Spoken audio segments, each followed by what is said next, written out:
Hey guys, welcome to Coach L. I know seems very strange, right? I have no makeup on and I'm in my scullery right now, and I have like loads and loads of dirty dishes all around me. I've been running a drama camp. I've been being a mom and trying to do all the things that I need to do to survive. And I thought, you know what? Let me keep it real. Let me keep it real and let me bring my camera into my scullery where it seems as though I spend hours, because I think of dishes like, I don't know, some of you may not know this movie. I'm showing my age. They're like gremlins. You add water and they multiply. It just seems that these things never end. And the moms out there, the ones, especially the ones that don't have helpers. I don't have a helper. I'm the helper, hey. You guys can relate, hey? You can relate. And these are things that we don't really talk about much because it's just stuff that we're supposed to do, right? Right. So, I'm coming to you today in my scullery because a lot has happened here, because I spend so much time. I spend a lot of time thinking. I spend a lot of time praying as I do my dishes. I spend a lot of time having conversations with people that aren't here. I have conversations in my mind with them, if that makes any sense. I might be showing my crazy right now, but I think we all do it. But today, I also want to speak to you about a topic that's very deep. I'm going to speak to you today about depression. I have struggled with depression on and off, when I think about it, most of my life. I only went on to medication probably about 4 or 5 years ago, full time. There were times I had episodes of depression before my first episode, well, the first diagnosed episode. I was actually in America and I was having back problems, and I was struggling to walk, and they had put me on disability. And so I went into a depression, a severe depression. So I went to go see my doctor, supposedly for my back issues. And all I could do was just cry. I just sat there with my doctor and I just cried. And she said to me, I'm more concerned about the fact that you're struggling with depression. It hadn't even hit me that I was struggling with depression. I just thought that I was sad. And yeah, I didn't realize that it was clinical depression because I was too caught up in what was happening around me. They put me on medication for, I think it was 6 months. And in that time, my back started getting better, and I moved to South Africa. And then when I came to South Africa, obviously I didn't have a GP or anything, so I went off of the medication, and I think I was sort of okay. Then I was okay for a while, even though if you struggle with depression, you'll find that it's like waves. You'll be okay for a while, then you dip, then you're okay for a while, then you dip, and you go into depression, then you try to pull yourself out of it. You'll find also there's things that you try to do to try to deal with this depression. One thing that I find that's very sad and concerning, it's quite ironic, okay? Here I am. I'm educated as a psychologist, I have my master's in counseling, I'm certified as a life coach and NLP practitioner, which stands for neuro-linguistic programming. And here I am with all this knowledge. It's ironic, and I deal with depression, and I've also dealt with anxiety and panic attacks. It started with anxiety first. When I was younger, I was a very anxious person. When I went into university, I started having panic attacks, especially with public speaking. And now look at me. I just like speak to everybody everywhere. God has such a sense of humor. But I do it because I feel like it helps me, but more than anything, I think it helps other people. But back to the depression. When I had my first child, Lexi, after having her, I was struggling with postpartum depression. I think during my pregnancy, the doctors could see that I was at high risk because they could see that I was very emotional in the midst of the pregnancy, which can also be a sign that the mother is going to deal with postpartum. It was once again like a roller coaster ride. I ended up bawling, crying one day. I think I'd had a bit of a tiff or fight with my husband, and he was upset with me, and I just totally lost it and started crying. But the good news is I called the doctor's office. One of the nurses that I had developed a close relationship with her, and I'm thankful for her because I felt comfortable enough to call her and say, look, I'm having a hard time. So the minute I called and I was crying, she said, Leslie, come in. We've been waiting. And I'm like, wow, okay. So they completely anticipated this. So I went in, I spoke to my doctor, and he put me on medication again for postpartum depression. Thank goodness with the postpartum, I didn't go into the stage where I wanted to hurt the baby or anything, thank God. I just was struggling to function and get by, and it was more of an internal struggle for me. I think it was overwhelming because it was my first child. I'm in a foreign country. My biological family's, across the sea, and I think I have a tendency to struggle with depression no matter what. So anyhow, I went on to medication for another 6 months. I improved. I went off the medication. And then I went through another episode when I was okay, or I thought I was okay. But once again, it's like waves. And then I crashed and burned. And actually, I crashed and burned in this scullery. My husband and I worked hard to try to reach all of our goals. We saved money, and we ended up building a house, the house that we wanted to build. But the funny thing is when we moved in here, I don't know, there was like some kind of shift, it seemed, with my spouse, and I could feel it. And it concerned me, and it made me sad. And it felt like nothing that I did was ever good enough. So, and I think I want to cry right now just thinking about it. Yeah, because, I think as women, or even as humans, we try, or I tried. You're being a mom. You're trying to be the best mom that you can be to your children.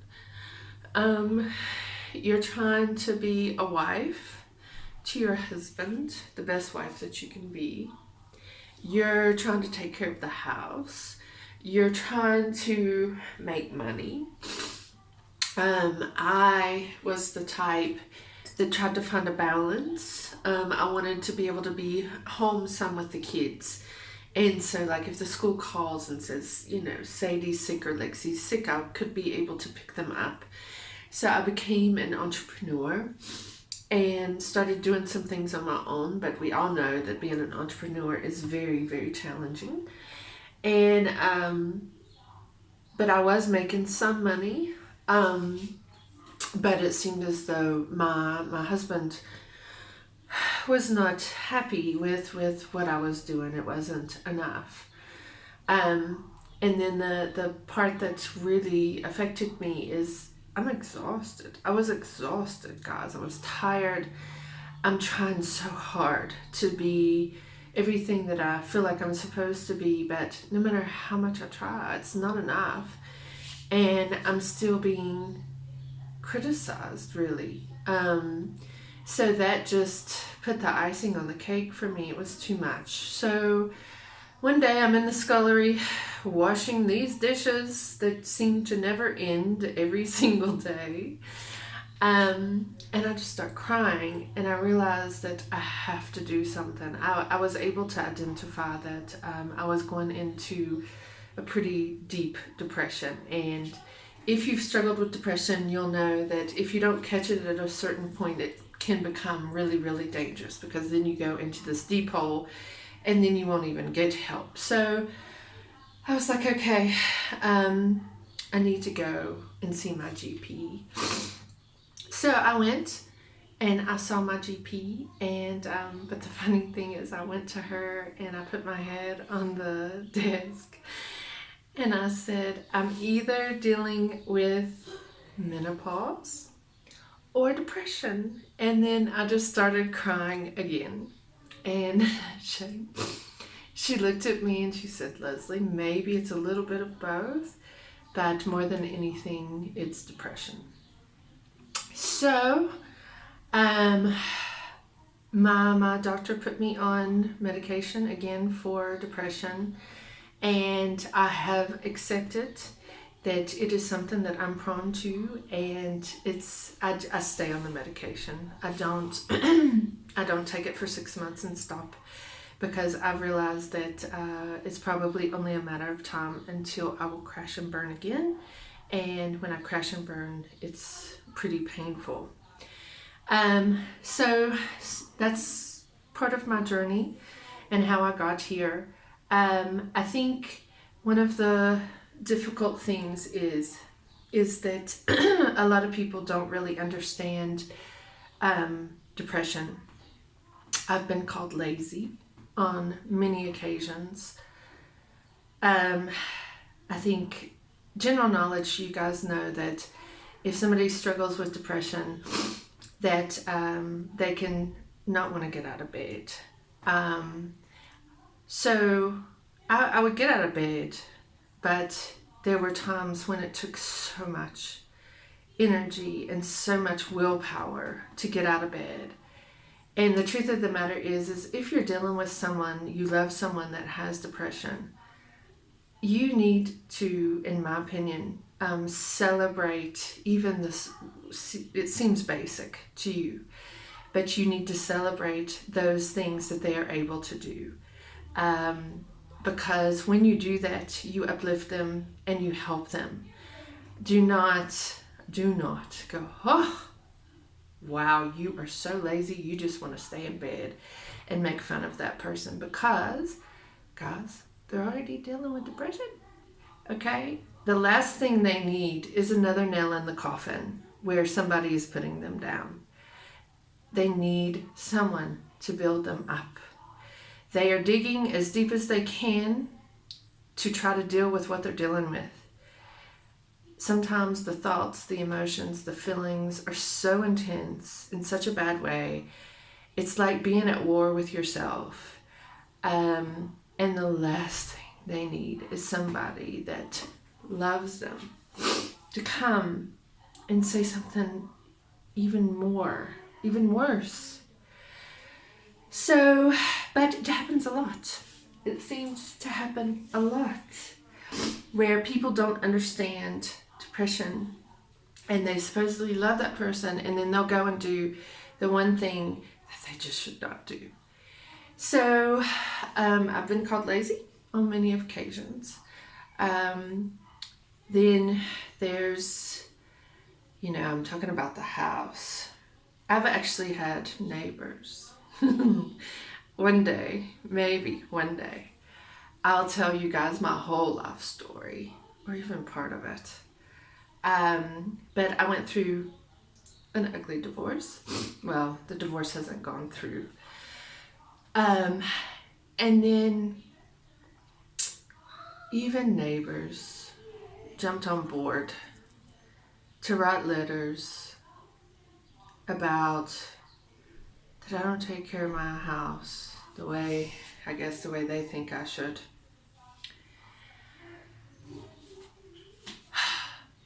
Okay, first of all, it's petty, hey? It's ridiculous. Second of all, it's really none of their business. But my point is, it seems that you can be dealing with something so deep. You're at war with yourself. You feel like you're being beat up in your own body. And then there's many other people that are willing to just jump on board and put you down more. Now, I'm going to tell you what was the turning point for me that helped me to process all of this. Because to be honest, I felt very upset. And to be honest, guys, it still makes me sad that there's so many people out there willing to try to break you instead of trying to build you. And sometimes I say, no, I don't deal with depression. I struggle with reality because I'm a sensitive soul. I see things that some people don't see. Sometimes I do think the world is a mess. Sometimes I do think that people are mean and vindictive. And it makes me sad. I don't understand it. I don't understand why people live to try to break other people. But what ended up happening is I ended up going to a church. I've always been Christian and I've always believed in God. But I got under an anointing that was just unbelievable. And I realized that basically I'm fighting the enemy, which is evil. And if people are willing to be a vessel to the enemy, then that's what they're here for.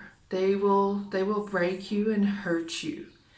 Or you can choose to be a vessel to God. And then when you're a vessel to God, then you spread love and you spread light and you build people and you help people. So I realized that, they say for our fight is against flesh and blood. Our fight is not against flesh and blood, but against the spirits and principalities, basically, of evil. So that helps us to not take it so personally. So when somebody is writing letters to go to court because they say your house is not the way they would prefer it to be, you just have to realize that they are being used. The enemy is using them to try to break you. And then I realized that maybe there was some kind of huge anointing upon my life and purpose. Because otherwise the enemy wouldn't be fighting me so hard, right? I wouldn't be dealing with depression, wouldn't deal with anxiety, and then on top of that have everybody trying to, instead of building me up, they're like, oh, let's see, Leslie, she's really struggling, so let's do something else to hurt her, and something else to hurt her, and something else to hurt her, and maybe if we hurt her enough, she'll just... and then we can attend her funeral. I'm ashamed, guys. Sorry. It didn't work, eh? I'm still here. And I'm much stronger. And I see what is happening. I see what is working through people. So when people come to me to be ugly and to be mean, I'm like, a vessel of the enemy. He's threatened by me. He knows I'm going to save people's lives for God. So it's fine. Enemy, devil, I would also be scared of me because for the rest of my life, I will shout about the love and power of God. So I think what I'm trying to tell you guys is I've fought depression. And I'll speak to you about it more because I just really gave you the surface of how things work, the basics. But what I want to say to you is, if somebody's dealing with issues, and most all of us are dealing with issues, who are you going to be? Are you going to be that person that lifts them up and helps them? Or are you going to be that person that writes letters or gossips or says awful things about a person that's already going through a hard time? And if you're that person, then we know, okay, we know which side you're on. And if you're that person that builds, then we know that you are a light for God. So I want to ask you to ask yourself a question. First of all, who are you? Are you a vessel? What are you a vessel to? Sometimes we go back and forth. Sometimes we're a vessel to the good and sometimes we're a vessel to the bad. But what I want to say more than anything is that you feel like you have no power. You have power. You have power to make a positive difference in the lives of others, and you have the power to choose to break people. I ask you to choose wisely, because I know there was a time in my life when so many things happened, and I came very, very close to ending my life. And there are many people's names that I can tell you now that pushed me towards the side of ending my life.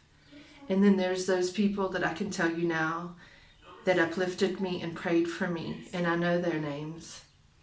And even today, when I look at people, I may not say anything.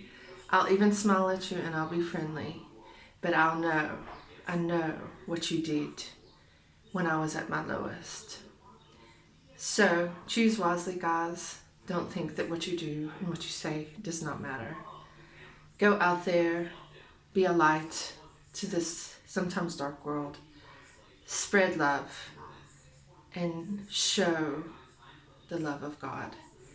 That's what I want to do. And that's exactly why me and my crazy self gets on this video with no makeup in my scullery and I talk to you. You're not alone. You're not the only one that sometimes struggles. I'm always here. And I know what it's like. Guys, I moved to a foreign country with no family. And then the person that I loved left. And we're okay now, I think. But I had to protect myself from the person that I thought would protect me. And it was one of the saddest things I ever went through in my life. And it was scary. I know what it's like to feel alone. If you ever need someone to pray with you, if you ever need someone to build you, if you ever just need someone to sit with you, if you need someone to just talk to, I'm here. I'm Coach L. I believe in keeping it real. Go and spread love. Peace.